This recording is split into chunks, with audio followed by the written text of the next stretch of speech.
Good afternoon, everyone. Let me know if you can hear me and my screen visible. Yes, sir.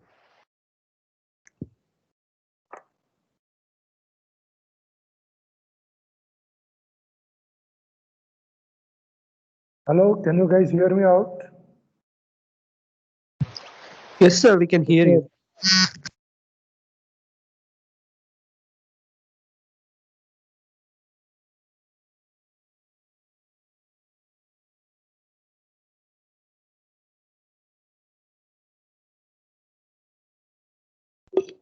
Am I audible?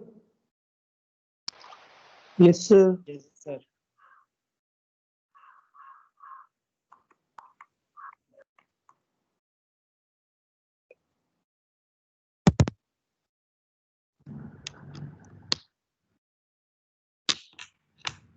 Hello.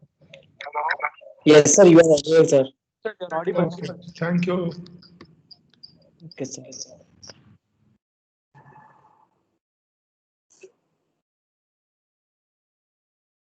So let's start our class.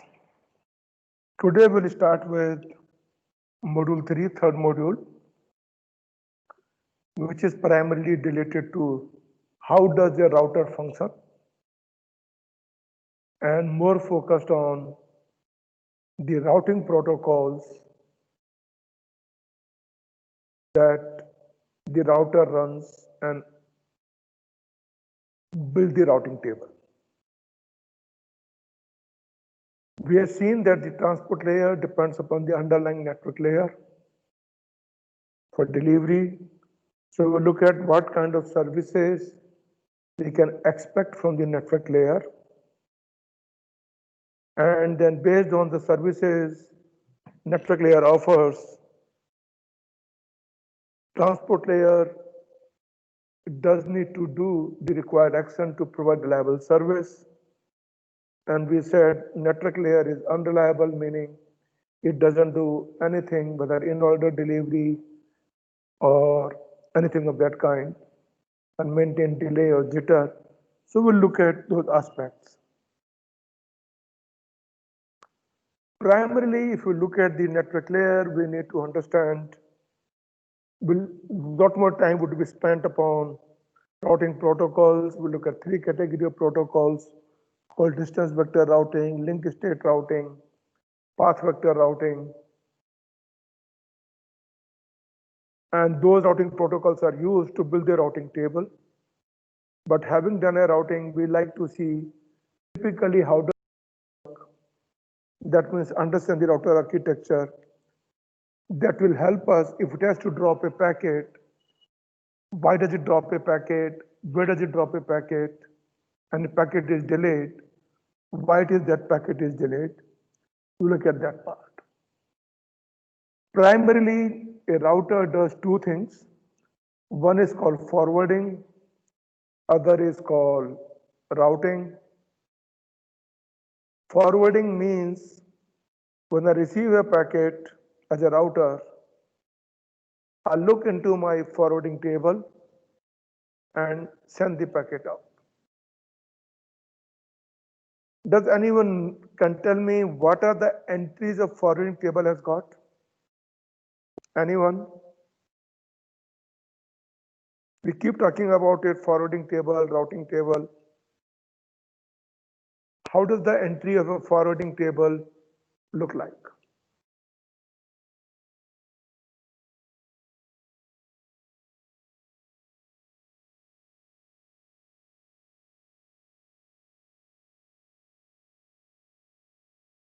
I'm in class.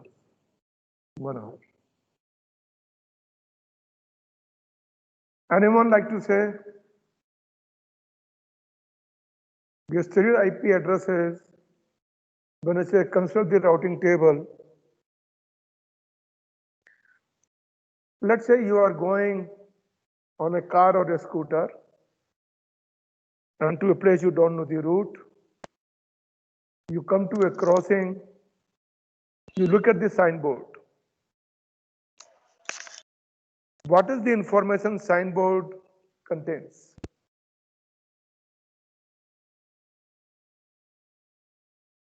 This you should be able to answer. You come to a crossing, you look at the signboard and decide which way to go. So what is the information the signboard contains? Directions, Oh. destination. Tell me, sir, again. Directions, sir. First it Tells has us to, how, first it has to tells place us name, the how name of should a it go. place, then direction may be left or right or straight or whatever. And it also occasionally contains the distance, how far it is. That typically a signboard is.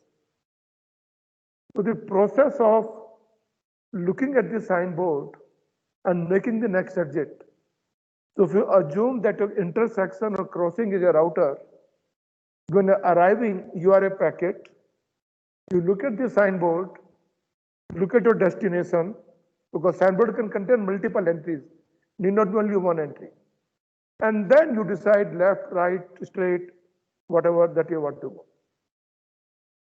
Same way, the router's routing table contain the destination network, net mask, interface, meaning left, right, interface 1, interface 2, interface 3, and the next hop address, which is the next gateway where packet has to go to, or the next crossing. So process of, if I'm a router, process of receiving a packet, consulting the forwarding table, and sending the packet out of right interface is a call forwarding process. Now, when you're traveling on a road, who builds these signboards?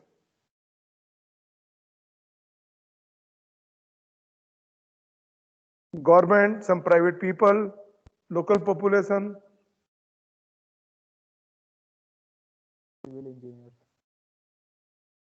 Typically, it is done by the government or local municipal corporation or whatever. They put up the signboards or NHAI regional authority. Same way, the routing table of a router can be built either manually by network administrator, or one router can talk to another router, understand the network the other router is serving, how far it is, how much time it will take, what is the cost to be paid, and based on that, it builds the routing table.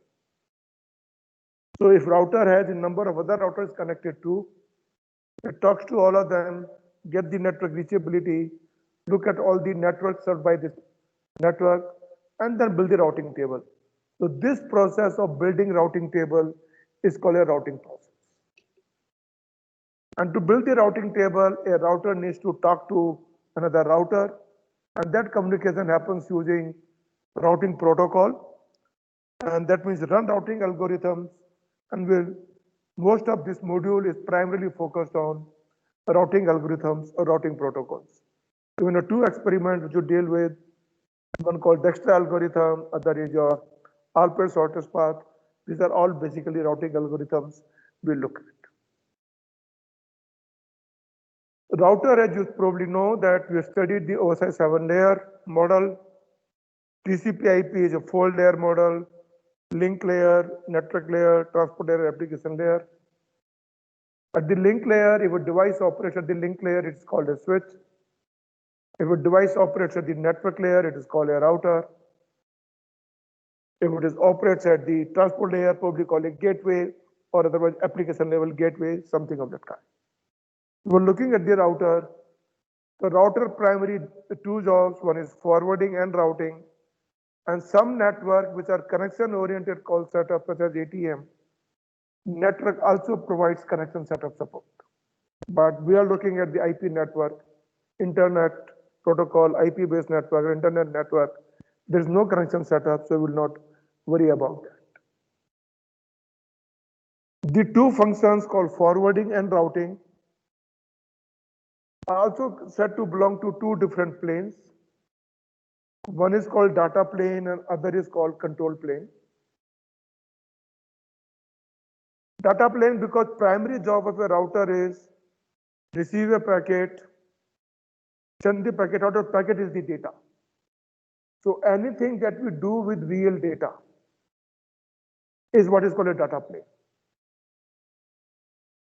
So data plane is What I do with real data, how do I process it? Any activity that happens, any processing, that will belong to data plane. I'm going to build my routing table using routing protocols. So doing a routing protocol is nothing. If I don't get any data, I may still build routing. Those routing tables are useful for forwarding, but they're not directly used in forwarding. So if I do something to do routing, that is called control plane. So data plane is, I receive a packet, look at my routing table, and choose the right interface, whether 1, 2, or 3, because I'm dealing with actual data, hence it is called data plane activity. Control plane is, you can look at network-wide logic because I'm talking to other routers, looking at their network, looking at the connectivity, looking at the reachability, and then decide to exchange routing information and they will buy out. Now there are two approaches. One is that the control plane is present in the individual router. So when you buy a typical router today, such as from Cisco, Juniper, or any other entity, routing algorithms runs within the router.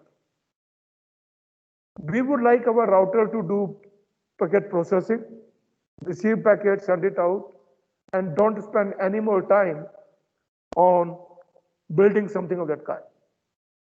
It's something similar.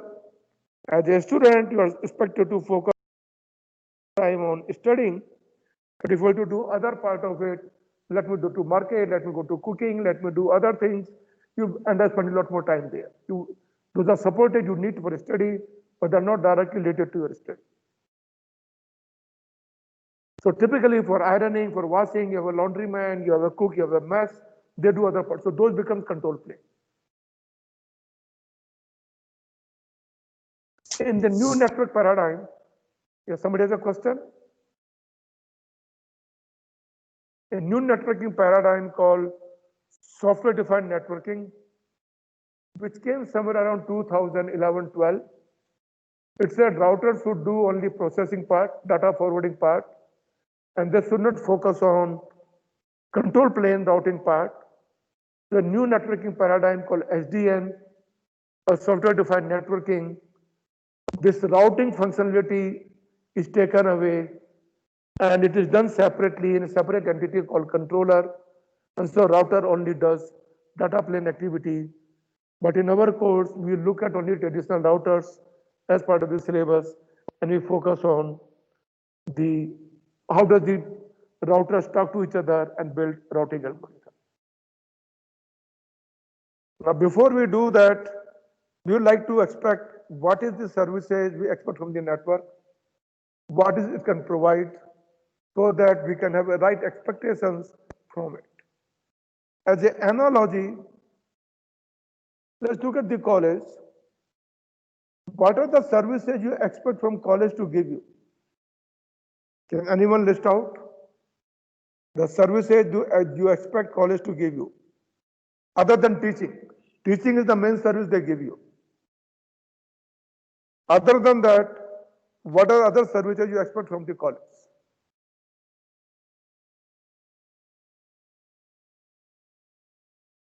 Anyone?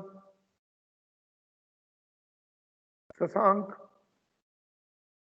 Sir, access to laboratories, library, Access to laboratories. Okay. library, Library. Anything else? Classes for teaching, sir. Classroom management. Because main service is teaching. So lab is also a still called part of teaching, but which are ancillary to teaching. Like library is still considered, yeah, arranging books, setting up a library, yes. The library is available, that's the service. Which is not directly teaching, yeah, that's service. Anything else? canteen. Canteen is a good service. They give you food because, yes, ma'am.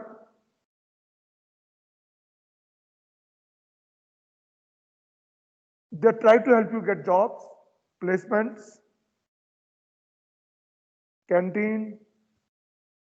They even give you grades as part of teaching. All of this, does college guarantee you anything? Does college guarantee you that you will always get A grade or B grade or 80% mark or 90% mark? It doesn't. We have a placement, we try to help you get jobs, but does college guarantee you will get you jobs? No. Even if you get a job, college cannot guarantee you what the joining delay would be. Typically, we say our class size is 60, but often we get other students and it becomes 75, 80. Also seen that happening. We will give you teaching, but nowhere in the whole document we'll say we are good teachers, but nowhere we say how to measure the teaching quality. This is our teaching quality. Attendance, we get a certificate, something, fees benefits. Say if you get good marks, you might get a fees benefit, but no guarantees there. And similarly, if you want to move to different discipline, you join mechanical, you want to move to ECE or CSE, we say depending on we might give you, but we don't guarantee you that. So all these are expected from the college, but none of them is guaranteed. Look at same way from the network. Does network give anything of these kinds? And when I say network, I'm meaning my internet or IP network. Does my internet guarantees me that packets will be delivered in order or the gap between two packets be maintained? That means if sender sends two packets to same destination with a gap of 100 milliseconds, will the receiver receive the packet with a gap of 100 milliseconds? Does network give you that there is a congestion, packet has been dropped? Does it give any timing guarantee that if you give me a packet, it will certainly be delivered in 500 milliseconds? Or as an application, I can always give you bandwidth guarantee of, let's say, 10 Mbps. Which one of these my internet or IP layer guarantees me? Vidyashree?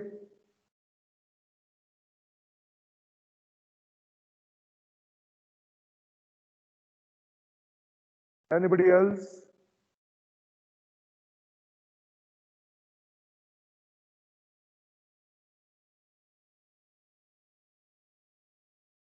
Pulluru Pavan Kumar? Sir, in order. Yeah, the question I'm asking is, which one of these network guarantees me? All of them, none of them, some of them? Sir, it guarantees to be in order. No. Network doesn't guarantee to be in order. Transport layer guarantees you an order. If you use TCP, TCP guarantees you an order. But network layer internet doesn't guarantee that. So the time gap will be guaranteed, sir. No, okay, let me give analogy. Let's look at our post office network. Let's say you send two letters. One letter today and one letter you drop in tomorrow to the same place. Let's say to your parents who lives in Delhi or Calcutta or wherever that is. You send two letters, you drop one letter today in post office, one letter tomorrow in post office, and in a gap of 1 day. Does post office guarantee you that both letters would be delivered? Does post office guarantee you that first letter one will be delivered first and second will be delivered second? Or does it guarantee you that the letter will be delivered within 3 days time or 4 days time or 5 days time? What is the post office guarantee you when you drop letter in the letter box? Does it guarantee you that if you drop 100 letters, you will always get 100 letters? Yeah, go ahead, please. Sir, I think it will guarantee only that it will be delivered, not how Does many post times. office gives you guarantee that it will be delivered?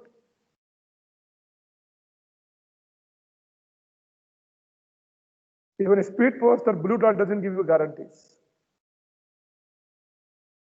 When they say guaranteed delivery, all that it means is if you don't deliver in time, we'll give you money back. That's all it is.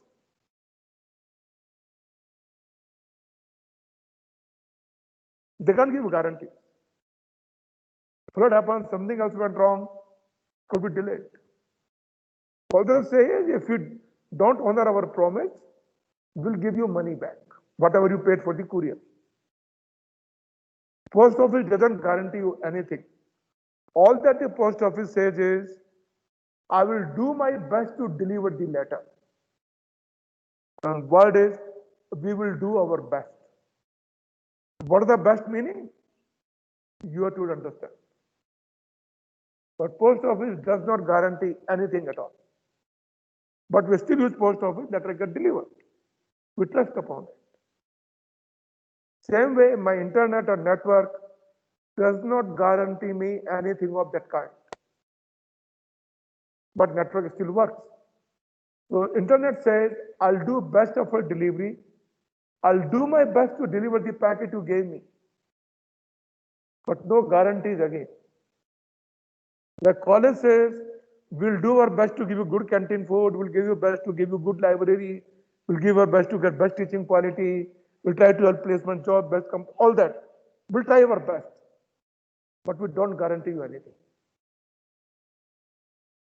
Same way, network says, we'll do my best to deliver the packet, but no guarantees.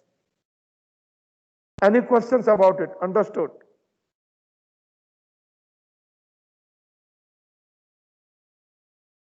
Arvind Pathak, any questions?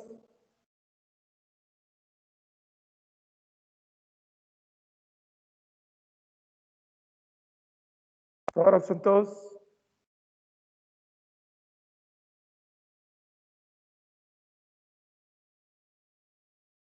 Rakshit?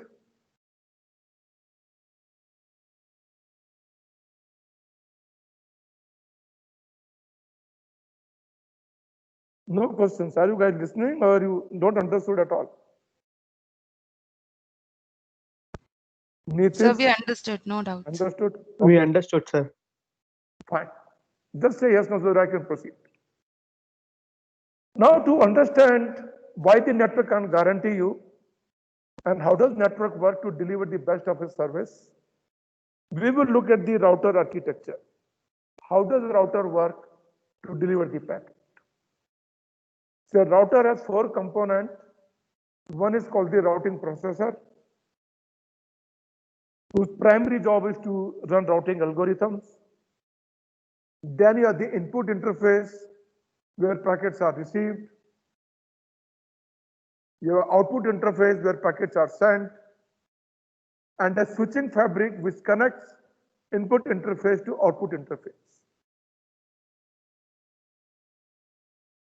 There are 2 routing functions, forwarding and routing. Routing process, the function is done by route processor, which basically talks to other router, run routing protocols like OSPF, BGP, or whatever, and then build a routing table. So this job is called routing part, and this is run in control plane. Actual forwarding of packet happens in data plane, which consists of bare hardware of input port, the switch fabric, and the output port, and that is where the connection goes. And let's look at how does packet forwarding happen using this structure. The input port has 3 components. One is the physical line termination. When you connect the Ethernet wire, I am connecting the wire to make sure the packet comes in. Or if it is a Wi-Fi, we connect to SSID to make sure that we are connected. So that part is called termination. Then you have a link layer packet where packets are processed at the MAC address level. Does the packet belong to my MAC address? Then only I would receive it. If packet doesn't belong to my MAC address, I'm going to discard it. Having made sure that packet is meant for me, then you actually go to IP layer. Now at this time, the IP layer looks at the destination address and based on looks at the routing table and forward the packet. Because the input port is connected to the switch fabric may be busy forwarding packets from other interfaces. If it is so, packet is going to be queued, depending on the buffer. And if buffer is full, packet is dropped. Now, if the packet is queued, that means it will take longer time to wait and it will take longer time to reach. And that is where the delay happens. When you see 10 different packets to 10 different places, you get 10 different response times. That basically depends upon what the packet queued somewhere and took more time. Because if I'm in the queue, if the first packet gets processed, I'll keep on waiting, do nothing. And that is where the queuing happens. So input port processing, you will line termination, you will link layer, look at it, and then you do the actual forwarding. That means get the datagram, look at the destination, consult the routing table, and forward the packet. And primary goal is of the whole router is, can we do the processing at line speed? Line speed meaning if my input interface bandwidth is, or link speed is 10 Mbps, can my router forward all the packets at the rate of 10 Mbps without causing any time overhead? If router can process packets at the same speed that we're receiving at the input interface, this is called line speed. That means the router is not introducing any extra delay to process the packet. How does my switching fabric work? Its job is to connect input interface to the output interface, and it has to get the packet. Now there are a number of input interfaces, there are a number of output interfaces, and the two are connected by the switch fabric.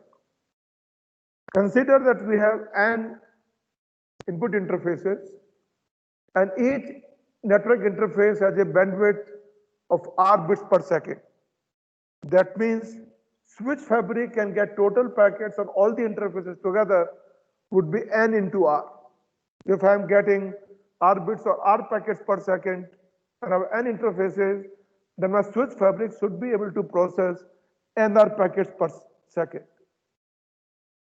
If my switch fabric rate, the rate of switch fabric is less than nr, assuming I have n interfaces and each interface is getting input traffic at the full rate of r packets per second, but switch fabric rate has the less than the nr packet per second, what will happen? Because switch is slower, so packets would be queued at the input interfaces. And if queue becomes full, packet would be dropped. So the speed of switch fabric becomes an important role. So it's always expected that for the efficient routers, the speed of switch fabric should be more than or at least equal to than the combined bandwidth of input interfaces. For switch fabric to work, let us look at what kind of switch fabrics are available. Network have three kinds of switch fabric. One is called memory based, other is called bus based, and third is called cross connect or cross switching.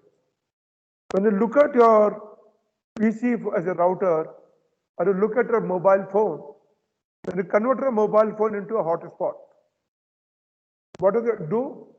It takes packet from a laptop, sends on to internet using 4G, it gets packet from the internet on 4G and gives you back to the laptop.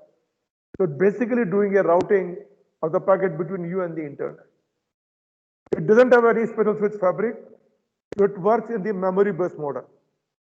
That the package received on the input interface is first copied into memory, and then the fabric comes in, reads from memory, and sends the packet out. And that's the way switch fabric works in memory mechanism. Now, input interface, memory, and output, they're all connected by a system bus. You can call PCMCIA bus or ISA bus or ESA bus or whatever. So anytime one interface sends a packet, bus is busy, other people can't use it. So let's assume my bandwidth of the bus is B packet per second. The bandwidth is B packet per second. To send a packet from input to output, first packet goes to memory using the same bus, and then using the same bus, we send the packet out. So for each packet forwarding, this memory bus is used twice. And that means my effective throughput of switch fabric would be B by 2 if fabric speed is B packets per second. So understand that part. That means each switch, each packet has to go through 2 crossings of memory. And that's all I'm trying to say there. So my speed limit of Swiss fabric is limited by whatever memory bandwidth is. So my memory bandwidth is 100 megabits per second because each packet would be using memory bus twice. So my effective memory bandwidth would become 50 megabits per second because I'm using memory of Swiss fabric. Next choice is using a bus. It's a data bus. That means input port and output port are directly connected. Then if input port sends a packet, how does the output port know for which interface the packet is? Because all input ports and all output ports share the same common bus. So each time input port puts a packet, it kinds of put a tag ID or output interface ID. And the receiving interface can match my ID and then receive the packet. So in this case, input interface get the packet, send the packet onto the bus, and since there is no memory, we are using full bandwidth of the bus. So my capacity of Swiss fabric is determined by the bandwidth capacity of the bus. When you buy the two routers in the market, let's say you want to buy two switches, one D-Link switch, one other TP-Link switch, both are 8-port switch, and both have the same cost, which would you like to prefer? Then you look at what is their packet processing capacity. How many packets they process per million or how many million packets they send per second. And which is the higher number, that's a better efficiency. So cost is just not number of ports.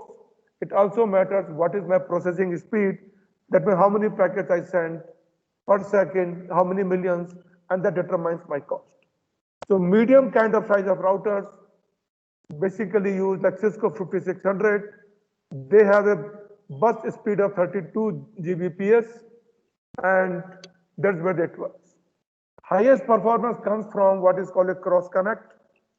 Cross connect meaning all the N input interfaces are connected by all the N output interfaces. Now each interface connect point you have a switch. Let's say my interface 1, interface 2, interface 3, and output interface is 1, 2, 3. So from input interface 1, I want to send a packet to interface 2. So we will enable basically this interface 1 line and interface 2 line, it cross connects. So this point would be enabled, this switch for the duration of transfer, and things will happen. Similarly, let's say at the same time, input interface 2 need to send a packet to output interface 3. So this would be enabled. So both this point and this point enabled, and both input interfaces can simultaneously transmit packet using cross connect. And this is the more efficient way, and high-end routers use this mechanism of using a cross connect switch. So switch like Cisco router 12100, which is costly router and probably has much higher speed because it's cross connect and can process packet at today's router process packets even terabits per second, and this is the old slide, so you probably see the old numbers there. Now let us look at, we saw that the queuing happens, there is no buffer, so why does queuing occur? Queuing can occur at the input port, queuing can occur at the output port, and we'll look at both the cases. Let's look at input port processing. Now what happens in input port?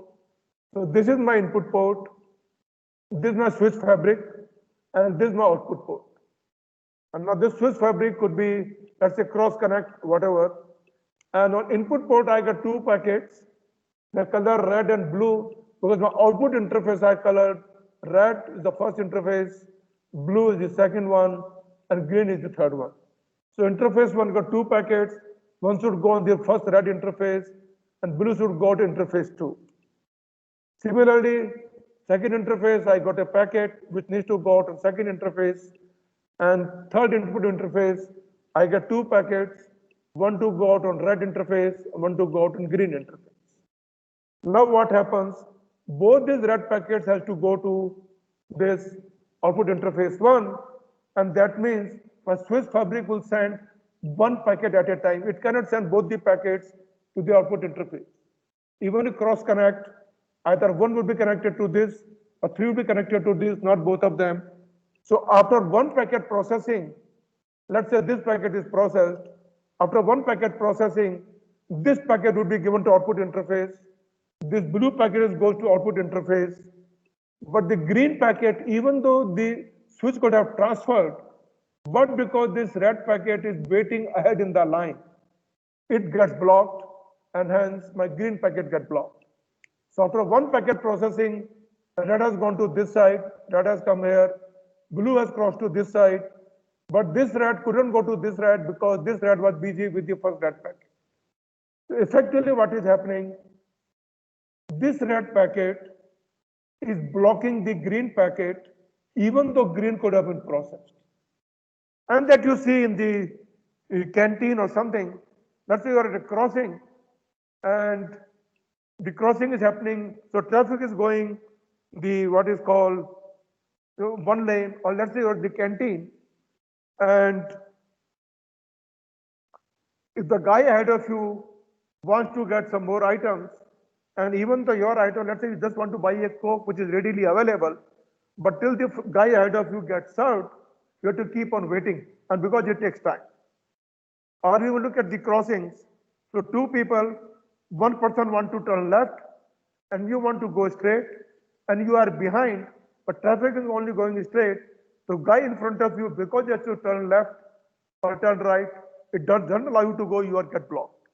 So this concept of that even the second packet could have been processed because there's a capacity there, but you are blocked by the packet ahead of you. This is called HOL blocking or head of line blocking. So understand the head of line blocking, that basically means packet ahead of you is blocking your processing. If the packet was not there, you could have been processed and gone away. The packet ahead of you is blocked for whatever reason. So even you could have been processed, you get blocked by packet ahead. So guy in the head of the queue is blocking your processing, and this is called head of line blocking. And I've seen this question keep coming in VTU question paper every alternate years. So look at this and understand that part. Now look at the output port. Output port again has same three components. My switch fabric gives me the packet. I'll do the link layer processing, and then I'll transmit on the physical link. Now let's say physical link speed is 10 Mbps, and my switch fabric speed is 30 Mbps. So it will give me 3 packets per second, but line bit only sends out 1 packet per second. So if my switch fabric is at higher speed, it gives me packet at higher speed, but my output line speed is lower, so packets get queued at this point in time because my line is busy. Packet have to wait. And if my queue is full, packets would be dropped. And so basically, we can determine which packet to be dropped. Should we drop the first packet?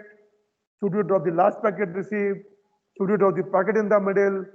Should we prioritize the packet and drop depending on the priority? That depends upon what the queuing discipline we are following. There are different queuing discipline. When you do the network experiment, you look at random multi-detect called RED, or you typically implement FIFO, first in, first out. That means packet that comes in the last would be dropped. When you see packet getting dropped, you can realize why they're getting dropped, because they're coming to a place where queue is full, can't be stored, hence packet getting dropped. And packet which are queued, they take longer time to process, and you see their time is increasing. And that is what you can basically see. So packet get queued at the output port because my switch fabric is faster than my transmission speed of output port. And that is where the queuing happens, as you can see in the diagram. My switch fabric has given 2 packets, both red packet to red interface, but this interface can transmit only 1 packet, so 1 packet gets queued, and that is where the queuing happens. And if queue is full, packet would be dropped. If queue is available, packet would see longer delay. If queue is full, packet will get lost. And network doesn't give you indication. It is the transport layer or the other application which have to determine themselves that whether packet is getting delayed, because you get a, then round trip time would be longer, and then you know network is choked. If you don't even get an ACK, then you know packet is lost. So queuing can occur at the input port. This can occur at input port when my switch fabric is slower than the combined speed at which my packets are coming at the input interface. My queuing can occur at the output port if my switch fabric is faster than the transmission speed of the output interface. So queuing can occur either at the input interface or it can occur at the output interface. Now question arises is, queue meaning we need to have a buffer and we don't have infinite buffer. So how much buffer we should allocate to a port where packet could be queued? Typically you look at when do you retransmit. You expect certain round trip time, and if you don't get an ACK within the round trip time, then you know probably packet is lost. So what you need to do is, till you get the ACK, you want to keep transmitting packets. So that means your queue size should be equal to round trip time into the link capacity. Because that much packet should be stopped. But once the packet is transmitted, till you get the ACK back, you should be able to transmit all the packets. So ideal buffer size would be your link capacity multiplied by round trip time. And if round trip time is 250 milliseconds and link bandwidth is 10 Gbps, then the buffer should be 250 gigabit buffer. You can multiply, you get the answer. In real life, we don't have that much memory. We look at number of network flows, how many flows are going across in the switch. A router has number of network interfaces, and if it has n flows, practically it is estimated that my buffer size can be round trip time into the capacity divided by square root of n. And that determines my what is called the buffer capacity at the output interface. So just to summarize, what did we study? We look at the goals.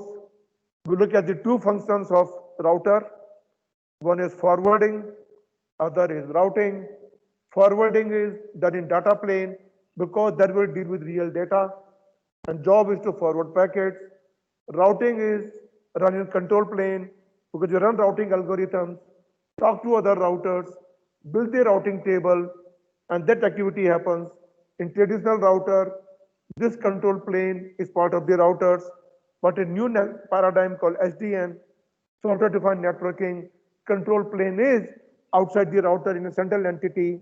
Those who are interested that you can study SDN, but not being part of the course, you can understood and try it out, look at those. Then we looked at the service model. What is the network guarantees us? We look at it neither guarantees delay, nor it guarantees throughput, nor it guarantees auto delivery, nor it guarantees that no packet loss. All it says is best effort delivery, do my best. And to understand how the router works, we look at the router architecture, which has 4 components: a router processor, input ports, switch fabric, and the output port. And we look at switch fabric could be 3 kinds: memory, bus, and the cross connect. And depending on the speed of switch fabric, if switch fabric speed is less than the speed at which packets are being received, the input interface, package will be queued on the input interface side. If switch fabric speed is more than the speed at which transmission can happen at the output interface, then queuing would occur at the output interface. And when queuing occurs, you have a longer response time, causes delays, and if queue is full, as the buffer is full, packets are dropped, and it's up to the routing, the queuing policy that depends on the network of flows, what kind of queuing policy you want to follow, and then you drop the packet accordingly. So you have to look at realistic model, how you can expect packet to be arrived based on practical scenario. You build a queuing model and do things up. The building a queuing model for network transmission is one area where a lot of PhD has been done, considering specific conditions in mind that how queuing could work. So this brings to the end of our discussion today. If any questions, please let me know. I'll answer.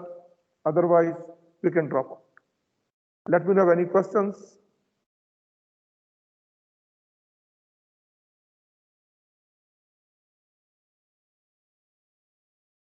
If no questions, then we can drop out.